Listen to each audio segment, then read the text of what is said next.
মাত্র 2 সেকেন্ডেই মুখে জল আনা শুরু। পাঙ্গাস মাছ ভুনা এমন স্বাদ, একবার খেলেই বারবার চাইবেন।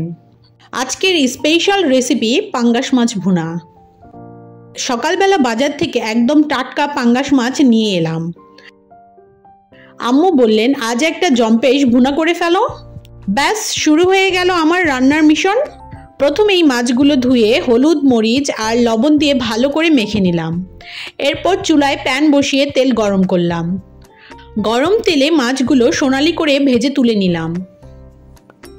এবার সেই তেলে পেঁয়াজ কুচি দিলাম। হালকা বাদামি হলে একটু পানি দিয়ে কষিয়ে নিলাম। তারপর আদা রসুন বাটা, হলুদ, মরিচ আর লবণ মিশিয়ে চুলায় ভালো করে কষাতে লাগলাম। এখন কষানো মশলায় একটু পানি দিলাম। বলক আসতেই এক এক করে মাছ দিয়ে দিলাম। সঙ্গে টমেটো কুচি ঢেলে দিলাম। ঢাকনা দিয়ে কিছুক্ষণ রান্না করলাম।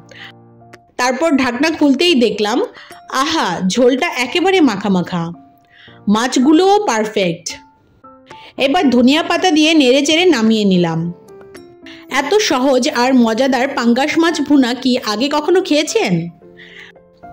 না খেলে দেরি কেন, আজই ট্রাই করুন। ভিডিও ভালো লাগলে লাইক দিন, কমেন্টে জানিয়ে দিন আপনার পছন্দের মাছ কোনটা।